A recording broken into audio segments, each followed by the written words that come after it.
Dear brothers and sisters, of the multiple ahadith where the Prophet ﷺ speaks about the beauty of this blessed month of Ramadan, there is a consistent theme about how he talks about Ramadan ﷺ that distinguishes it from every other pillar of faith or pillar of Islam.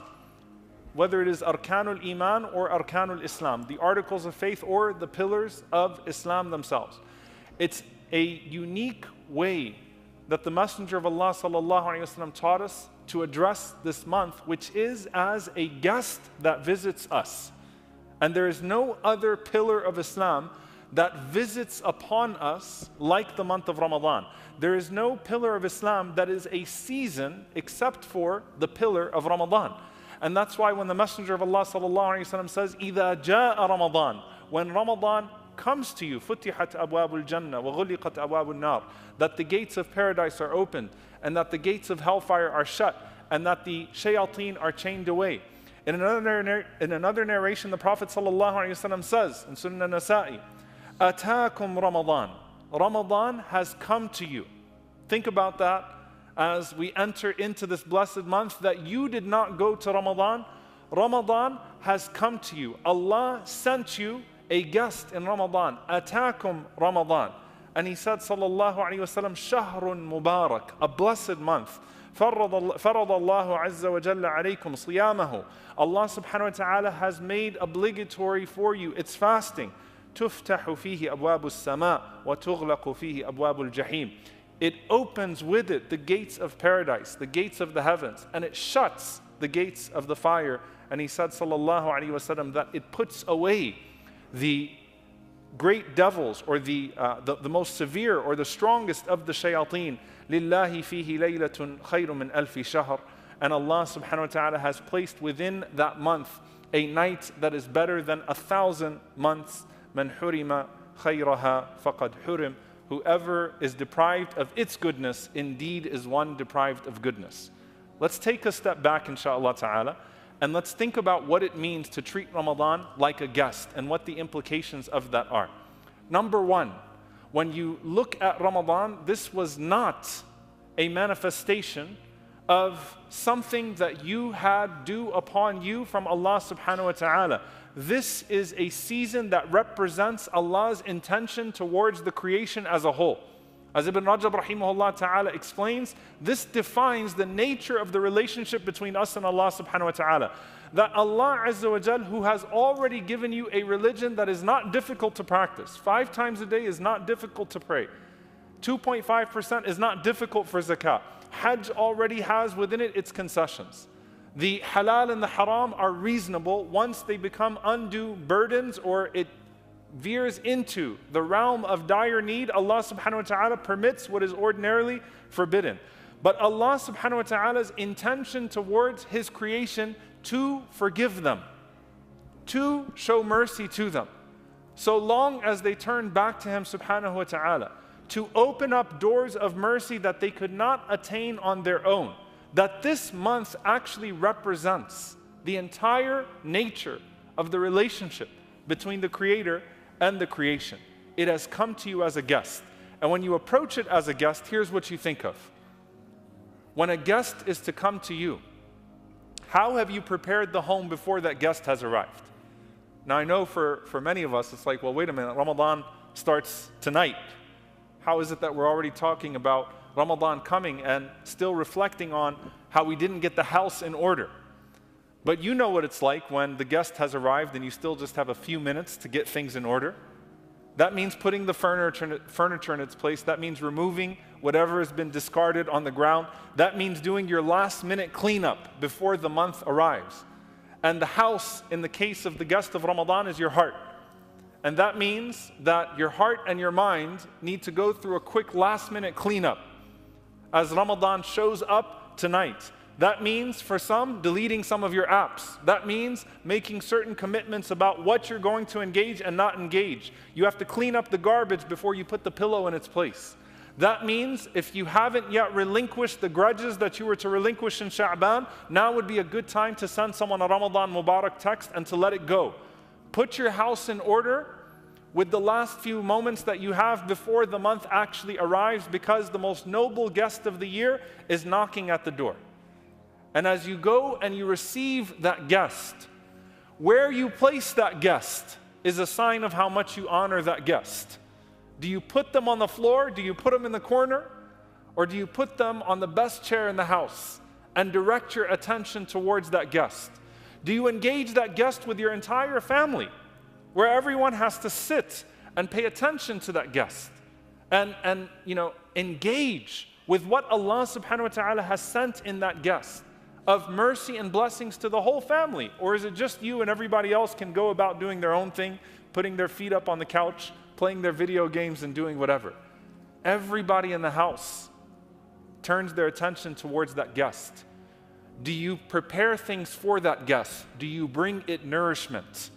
Do you sit with that guest day and night? Do you have a routine with that guest? Or will you ignore it after the first few minutes? Will you be looking at your phone as the guest is sitting right in front of you? When the Prophet ﷺ gives us these analogies, they're for us to reflect upon them.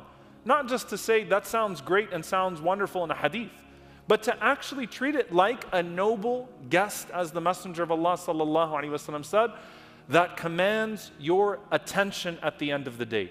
Honor your guest of Ramadan. Everything surrounds that guest for the next month. Anything that's offensive to that guest, get rid of it. Anything that displeases that guest doesn't belong in this month.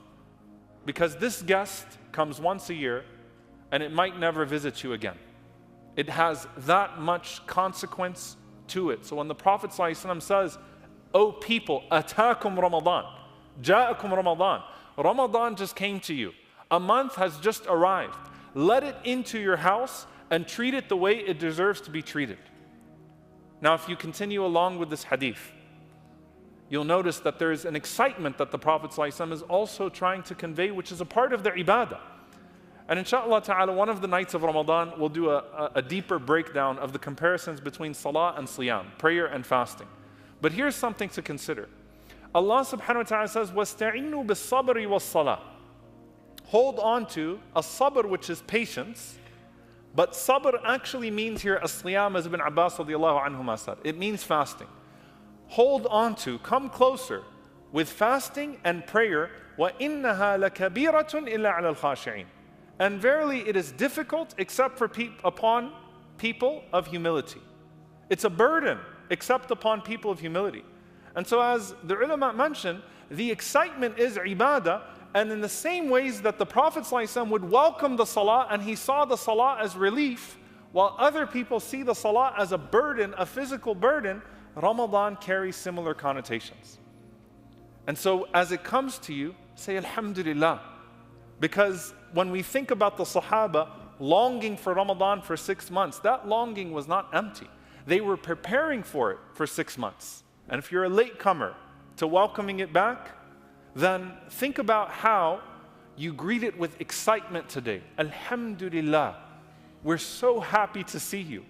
You respond to it the way you respond to Hayya ala salah, now Hayya ala siyam. Come towards fasting the way you come towards prayer. And if you come dragging your feet towards the prayer, you're likely coming towards fasting dragging your feet as well, and making the physical calculations of how you're going to get through this month, just like you make the scheduling calculations for your salah. I've got to pray this, no, I've got to get this out the way. Ramadan's not something to get out the way, nor is your salah. So it's meant to infuse an excitement with all of your ibadah. That now, Ya baghi al-khayr aqbil, O desirer of good, come forth. Come forth. That the attitude that you have towards Ramadan as an act of worship is supposed to now be how you engage all other acts of worship, with excitement, with longing, with gratitude to Allah subhanahu wa ta'ala. Not seeing it as an inconvenience, seeing it as a tremendous gift from Allah subhanahu wa ta'ala, as an opportunity for you. And the Messenger of Allah sallallahu alayhi wa sallam said, Shahrun Mubarak. So we didn't make up the term Ramadan Mubarak. It's a blessed month. And Mubarak means that it expands everything. And subhanAllah, take Ramadan, it's the only act or only pillar that affects or expands every other article. What do I mean by that? You believe in Allah, it brings you closer to Allah subhanahu wa ta'ala. You believe in the angels. You will never have more angels surrounding you than in this month. You believe in the books, and you have the Quran. الَّذِي أُنزِلَ فِيهِ الْقُرْآنِ. Ramadan was the month in which all of the books were revealed, as the Prophet ﷺ said, and the Quran, which you will recite more in this month than any other time. You believe in the Messenger of Allah ﷺ. You will never follow his sunnah in ibadah or in akhlaq in any other time of the year, in his ibadah, his worship, or his character, his akhlaq, the way that you do in Ramadan. You believe in the Day of Judgment. And as Imam al-Ghazali rahimahullah said, the greatest form of fasting is not just to fast from your food and your drink, or even to fast from sin. It's to fast from the thoughts of this world as a whole. You're not just trying to relinquish parts of your day, you're trying to relinquish an attachment to this dunya. And subhanAllah, that's why the emphasis is on the akhirah. What are you thinking about the barzakh? What are you thinking about Yawm al-Qiyamah, the grave, the day of judgment, Jannah and Nar, paradise and hellfire? How are your thoughts living in that realm in Ramadan? Because the purpose of fasting is to fast from this as a whole, not just a part of it. If you're still fighting with a sin alone, then that is not realizing the greater goal that Ramadan is giving you. So it allows you to expand your connection to the akhirah, and then to expand your connection to divine decree, to al-qadr. Why? Because the Prophet ﷺ taught us that if someone comes to you and they're abusive or arrogant or whatever it may be, something confronts you in Ramadan that's inconvenience, فَلْيَقُلْ إِنِّي صَائِمٌ, I'm fasting. To embrace divine decree as a divine opportunity to come close to Allah subhanahu wa ta'ala. So it is shahrun mubarak in that it infuses all of arkanul iman with an expansion. And it's the only pillar that infuses all of the other pillars of Islam with expansion. Your shahada. You connect more to ashhadu an la ilaha illallah wa ashhadu anna Muhammadan Rasulullah in this month than ever before. Its implications in the rest of your life expand. Your salah, you pray more in this month than any other time. Your zakah, your charity, it is shahru zakah wa shahru sadaqah. The month that many of the salaf chose to give their mandatory charity, and the month that we become more generous with our charity. And it's shahru al-hajj. How? Because the Prophet ﷺ said that the one who does umrah in this month is like the one who did hajj with me sallallahu alayhi wa sallam. Shahrun mubarak. As Az-Zuhri rahimahullah says, لَتَسْبِيحَةٌ فِي Ramadan. One subhanallah in Ramadan is like 1,000 times outside of it. Tasbih is already incredible. To glorify Allah is already incredible. But the reward is beyond your imagination, beyond your comprehension. And so will you miss out on the opportunities when Allah is giving you bonuses to simply get by and do the mandatory and just say, at least I abstained. I got my routines out the way for Ramadan. So approach it with expanse, because it's giving you expanded opportunities. Engage everyone around you with this month. Engage your families with you in this month. Let them reflect on the same content that you are consuming in this month. Reflect on the Quran together. Sit and talk about the religion together. Grow as a community towards Allah subhanahu wa ta'ala as much as you possibly can. And the last thing that I remind you of, dear brothers and sisters, in this regard, with this noble guest, is that sometimes Allah subhanahu wa ta'ala opens the gates of heaven for us and shuts the gates of hell and changes the shayateen, but we're trying to use the key to still open those gates of hell and say, open up for us once again. The goal is not simply to say, let me enjoy this peace of mind that I have. Al-Hafidh ibn Rajab rahimahullah ta'ala explains in Lata'if al-Ma'arif, he says something very beautiful in this regard. So while the gates of Jannah are open, learn the habits that keep the gates of Jannah open. And while the gates of hell are shut, abandon the habits that keep the gates of hell open for you throughout the year. So if you're already making your calculations of, all right, I'm giving this up for Ramadan, then you're putting forth an equation to say, as long as I die in this 1/12 of the year, I'm good. It's not how this works with Allah subhanahu wa ta'ala. Allah has chained away your shayateen so you could punch at them and diminish their power once they're no longer chained. Allah has shut the gates of hell for you so that you could imprison the habits that you do that make you like the people of hellfire. Allah has opened up the gates of paradise for you so that you could think about the habits of the people of paradise, the qualities of the people of paradise, so that when those gates, which always remain open, by the way, always remain open for the believer, when those gates confront you on the day of judgment, you are called from each and every single one of them bi'idhnillahi ta'ala. So think habits. Think habits. Remind yourself that there's someone who sent this guest to you, and he's watching you, how you behave when the guest is with you and when the guest is not with you. Think of the safir, this ambassador from Allah subhanahu wa ta'ala that has just come to check up on you. Even though Allah Azza wa Jalla is ar-raqib, Allah is ever observing you. Honor the safir, honor the ambassador of Allah that enters into your home in this next month, and pay attention to it and expand, expand, expand, expand. The last practical advice I want to give you. If you're a first-time Ramadaner, those of you that embrace Islam, I know we have a sister embracing Islam today, mashallah, we've had people embracing Islam always right before Ramadan, then pace yourself and expose yourself to that mercy of Allah subhanahu wa ta'ala. If this is another Ramadan for you, then take the Ramadan prior and ask yourself what you achieved there and how you pushed yourself there, and push yourself a little bit further. Expand the potential. You did 1 khatam, do 2. You did 1, do 1.5. You did 2, do 3. Push yourself. You prayed every night in Taraweeh, then add 2 rak'ahs at home after Taraweeh. Expand yourself, push yourself, because last year showed you something of yourself. Push yourself further. Expand your potential as Allah subhanahu wa ta'ala is expanding His reward.